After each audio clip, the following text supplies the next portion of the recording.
The United States Constitution is the supreme law of the land. It is a remarkable document that lays the groundwork for a secular government. The Constitution does not mention God or Christianity. This deliberate omission speaks volumes about the Founding Fathers' intentions to create a nation where governance and religion are separate. The very first words of the Constitution, "We the people," emphasize the source of governmental power. This power rests with the people, not with any religious authority or divine entity.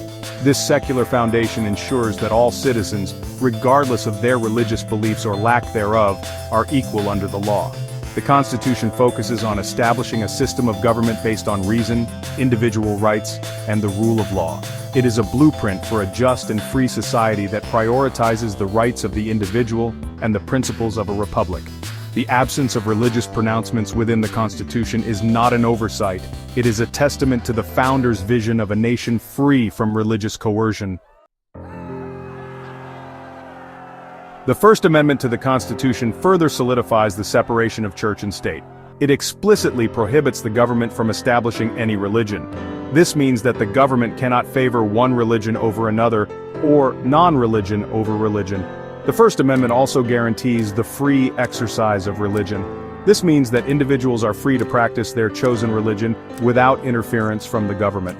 The government cannot dictate religious beliefs or practices. This two-pronged approach ensures that religion remains a personal matter. The First Amendment's protection of religious freedom is a cornerstone of the American Republic.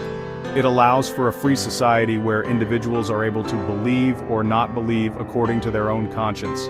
This concept is essential for a healthy republic, as it fosters freedom and mutual respect among citizens of different faiths and those with no religious affiliation. Many founding fathers explicitly rejected theocracy. Thomas Jefferson, the primary author of the Declaration of Independence, believed in a wall of separation between church and state. He envisioned a nation where religious dogma would not influence government policy. James Madison, often called the father of the Constitution, shared Jefferson's view. He believed that mingling religion and government would inevitably lead to tyranny. He argued that a secular government was essential for protecting individual liberties and ensuring religious freedom for all. These are not isolated opinions. Numerous other founding fathers, through their writings and speeches, emphasized the importance of a secular government. They understood that a government based on religious principles would inevitably infringe on the rights of those who did not share those beliefs. Section 4. Declaration of Independence. Grounded in enlightenment, not scripture.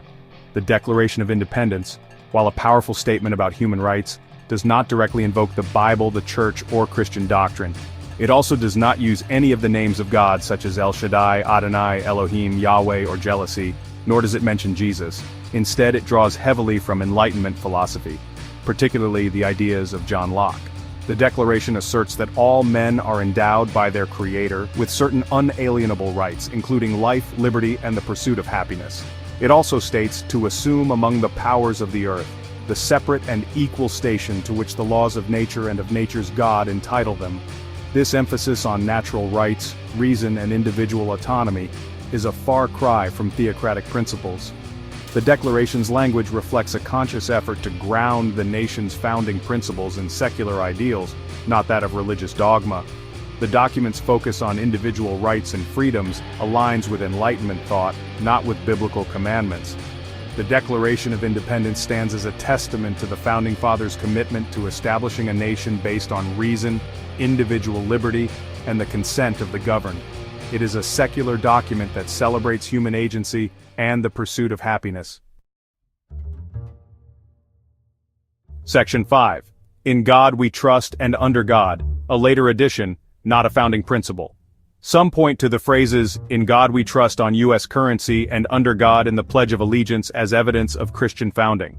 However, these additions came much later in American history, during the Cold War era.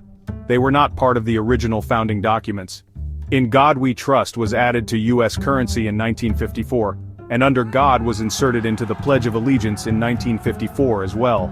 These additions were primarily motivated by Cold War anxieties and a desire to distinguish the United States from godless communism. These later additions do not change the original intent and secular nature of the U.S. government. They reflect a particular historical context and should not be misconstrued as evidence of a Christian founding. The true nature of the nation's founding principles lies in the documents and writings of the Founding Fathers, which clearly establish a secular framework.